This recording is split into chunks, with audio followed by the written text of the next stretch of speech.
Assalamualaikum warahmatullahi wabarakatuh.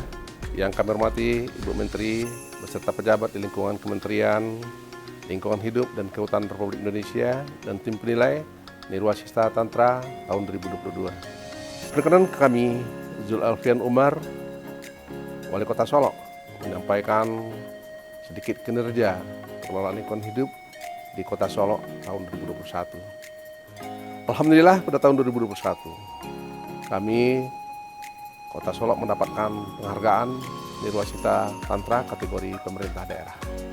Dan kami sampaikan ucapan terima kasih atas penghargaan tersebut. Penghargaan ini memacu dan memicu semangat kami untuk terus berkontribusi dalam pengelolaan lingkungan hidup Kota Solok. Struktur perekonomian Kota Solok didominasi oleh sektor perdagangan, transportasi, dan perbudakan dengan pertumbuhan ekonomi di atas 5% setiap tahunnya. Belum optimalnya penataan ruang dan penyediaan infrastruktur kota berwawasan lingkungan merupakan salah satu isu utama pembangunan Kota Solok yang diangkat dalam penyusunan RPJMD Kota Solok tahun 2021-2026.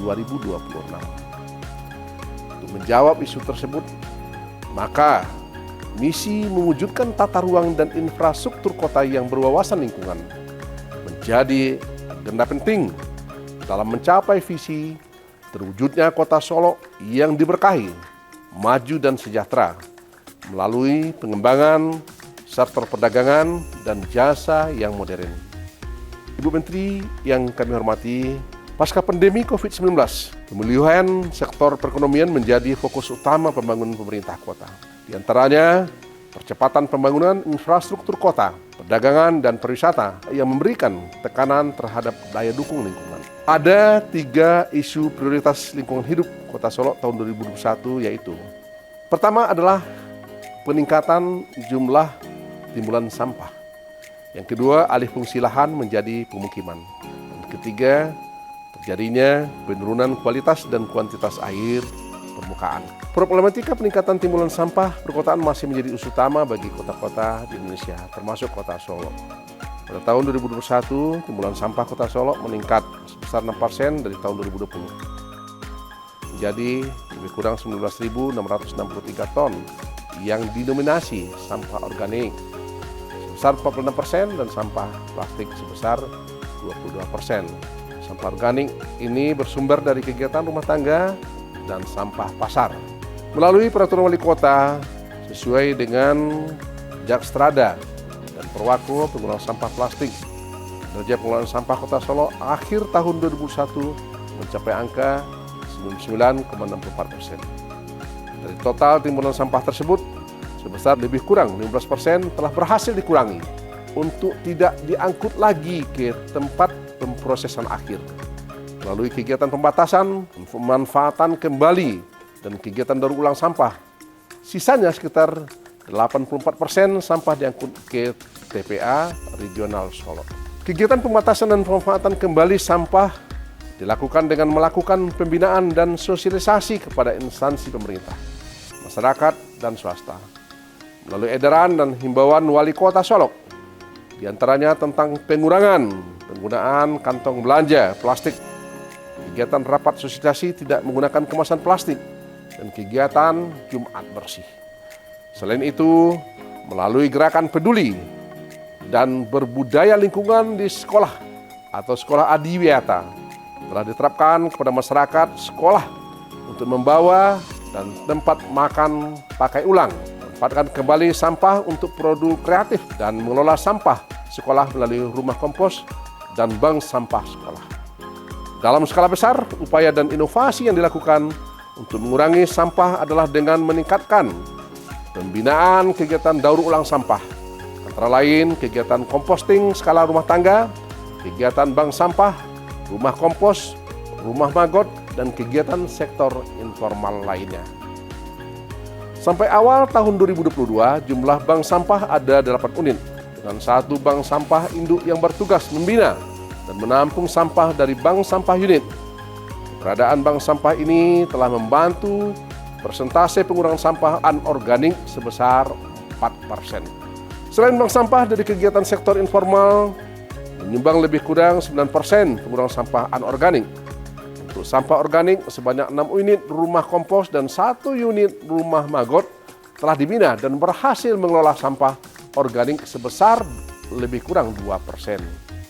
Salah satu inovasi dalam pemanfaatan lahan bekas TPA adalah dengan merubah fungsi lahan menjadi taman dengan mengedepankan fungsi edukasi, estetika, dan sosial. Selanjutnya, isu alih fungsi lahan menjadi pemukiman. Hal ini merupakan konsekuensi dari pembangunan yang menimbulkan dampak diantaranya penurunan luas sawah, penurunan kualitas area resapan, penurunan kualitas tanah, degradasi keanekaragaman hayati, dan peningkatan daerah banjir dan genangan. Untuk mengatasi hal ini, pemerintah Kota Solo telah melakukan kajian lingkungan hidup strategis terhadap dokumen Rencana Tata Ruang Kota Solo tahun 2022-2042 guna mencapai tujuan pembangunan berkelanjutan. Selain itu, kebijakan yang merupakan dan dilakukan antara lain penguatan prosedur perizinan berbasis risiko, pengawasan tata ruang, penetapan lahan pertanian pangan berkelanjutan, pengembangan dan penambahan ruang terbuka hijau dengan memperkuat partisipasi masyarakat melalui pemanfaatan pekarangan untuk penghijauan. Sedangkan isu prioritas terakhir yaitu penurunan kualitas dan kuantitas air permukaan sebagai dampak dari aktivitas masyarakat, diantaranya kegiatan domestik atau rumah tangga, pertanian, industri, pasar, dan rumah sakit, di mana limbah padat dan limbah cairnya dapat mencemari kualitas air permukaan dan air tanah. Adapun upaya yang telah dilakukan antara lain, pemantauan kualitas air secara berkala dengan frekuensi 2-3 kali setahun, penambahan IPAL komunal untuk limbah domestik sebanyak 2 unit untuk 90 kepala keluarga dan di 2 kelurahan. Kemudian melakukan peningkatan pengawasan dan pembinaan terhadap usaha atau kegiatan yang menghasilkan limbah cair. Pembinaan program kampung iklim yang melibatkan partisipasi kelompok masyarakat dalam mitigasi dan adaptasi perubahan iklim. Dan sampai tahun 2021 terdapat 6 lokasi yang telah dilakukan pembinaannya. Terakhir, kami ucapkan terima kasih yang sebesar-besarnya kepada seluruh pihak terkait yang telah mendukung pengelolaan lingkungan hidup di Kota Solo. Kedepannya tentu tantangan yang kita hadapi akan semakin kompleks.